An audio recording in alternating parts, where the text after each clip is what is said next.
inspection right now and just had a few minutes, wanted to make a video about common real estate terms. So if you're looking to buy a house right now or looking into this, you're probably hearing a bunch of weird words that sound like a totally different language.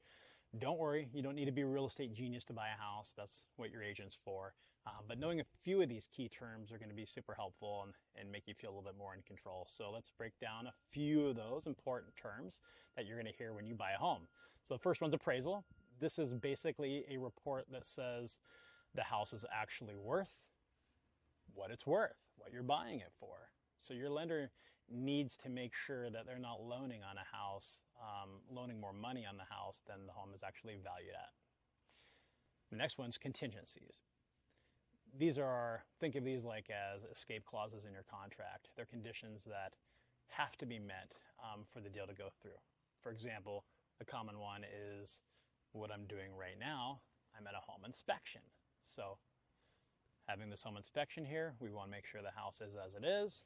If something comes up, the buyer's not feeling comfortable with it, well, we have this inspection clause to protect the buyer. So you can sometimes get rid of these to make your offer look better, but it's usually not a good idea to get rid of contingencies because they're there to protect you. You've probably heard of closing costs. So this is a collection of fees that you pay at the end of your home purchase. So it happens at the end. These include fees for like the title company to handle the transaction, lender fees, and some other miscellaneous costs. So the title company can actually provide us with a breakdown of exactly what these costs are going to look like for your specific situation. And even beforehand, I can always give you a ballpark idea of what this would look like, whether if I know what type of loan you're planning to use, if you're going to buy with all cash, or just understanding the purchase price where you're going to be around, I can give you a ballpark of that. Then there's down payment. So everybody knows about down payment, but just to be clear, this is the cash that you put down up front to buy the house. So that happens at closing. It's usually a percentage of the purchase price, but it can be different for everyone. So you've probably heard you need 20% down, but that's not always the case. There are even programs out there where you don't have to put any money down at all.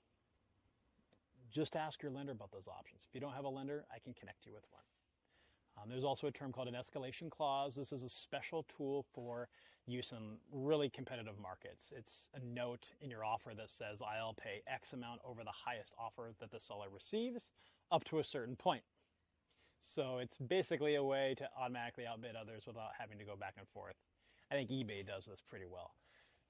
Not seeing a lot of those right now. Then there's the mortgage rate. So this is the interest rate that you're going to pay on your loan. It's a huge factor in what your monthly payment's actually going to be. So it's good to talk to a lender and understand how all that's going to work for you. And pre-approval letter. This is one of the most important and first steps for you to take. So it's a letter from a lender that's saying how much they're willing to lend to you. I like to call it what your buying power is. So this helps all of us figure out your price range and shows sellers that you're actually a serious buyer because you've gone through this and a lender said that you're qualified. So we should really get this before we even start looking at houses. And the main thing here to remember is a little bit of knowledge is going to go a long way for you. So the more you know, the fewer surprises you're going to have, and the more confident you're going to feel when it's time to make that decision. So now about you, are there any other weird real estate terms that you've heard that I didn't bring up right now that you want to talk about? Write back in the comments. Let me know if there's anything that's confused or any other weird terms you want to talk about.